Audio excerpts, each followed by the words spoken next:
নমস্কার বন্ধুরা, আমি সঞ্জিতা। আজকে তোমাদের সাথে কুলের আচার রেসিপি শেয়ার করব। গরমকাল, কুল উঠে গেছে। কুল কিনে নিয়ে এসেছি, পাকা কুল 500-র মতো। এখানে ভালো করে 4-5 দিন রোদ দিয়ে শুকিয়ে নিয়েছি। কুলটা দেখলেই বুঝতে পারছো। এখানে আমি ধনে 1 চামচ, ধনে 1.5 চামচ, জিরে, মৌরি 1.5 চামচ, 2-3টে শুকনো লঙ্কা আর কিছুটা তেঁতুল নিয়ে নিয়েছি। এবার আমি কুলটাকে জল দিয়ে একবার ধুয়ে নিয়েছি। এবার আমি একটু গরম জল করে নিয়েছি। গরম জল করে 3-4 ঘন্টা ভিজিয়ে রেখেছি। তাতে দেখো, গরম জল দেওয়াতে কুলগুলো একদম ফুলে উঠেছে। 3-4 ঘন্টা ভিজিয়ে রেখেছি, একদম ফুলে ফুলে গেছে। এবার আমি এখানে মশলাটাকে ভালো করে একটু ভেজে নেব। যেহেতু আমার কুল কম, মশলাটাও কম, খুন্তি দিয়ে লঙ্কাগুলোকে কেটে দেব। মশলাটা একটু লাল লাল করে ভেজে নেব। যখন গন্ধ বেরিয়ে যাবে ভাজতে ভাজতে, তখন বুঝবো মশলাটা হয়ে গেছে। এদিকে তেঁতুলের যে নিয়েছিলাম, তেঁতুলটা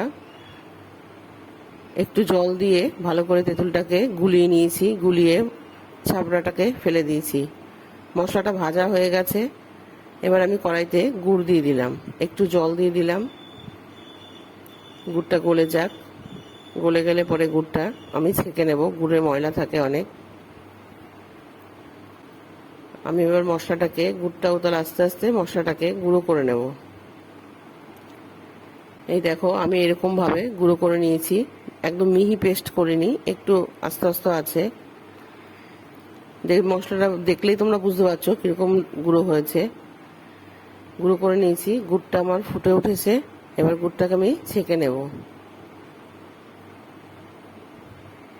একটু ঠান্ডা করে নিয়ে ছেঁকে নেব।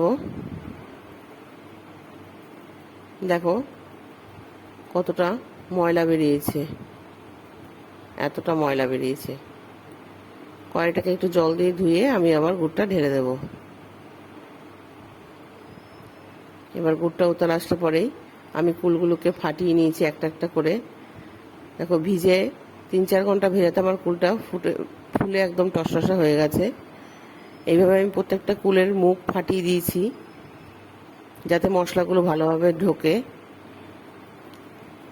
গুড়টা ভালো করে ফুটে গেছে। এবার আমি কুলগুলোকে দিয়ে দিলাম। কুলগুলো দিয়ে ভালো করে নেড়ে নেব।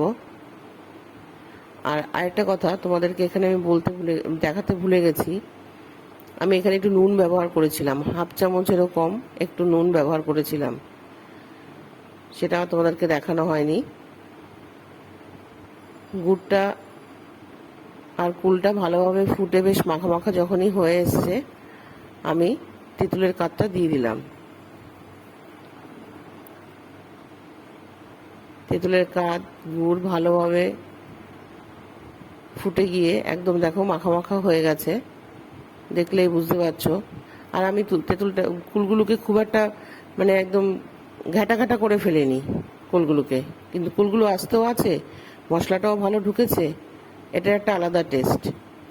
এবার মশলাগুলোকে দিয়ে আমি ভালো করে নেড়ে নেব।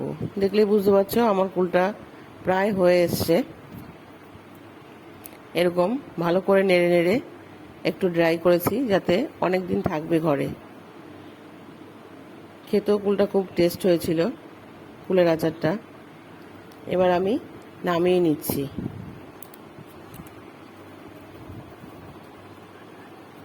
তোমরা ট্রাই করে দেখতে পারো। যদি তোমাদের ভালো লেগে থাকে ভিডিওটি, তাহলে চ্যানেলটিকে সাবস্ক্রাইব করে দিও। তাহলে আমার পরবর্তী ভিডিও তোমাদের কাছে পৌঁছে যাবে। দেখো, এই যে আমার কুলের আচার রেসিপি তৈরি হয়ে গেছে।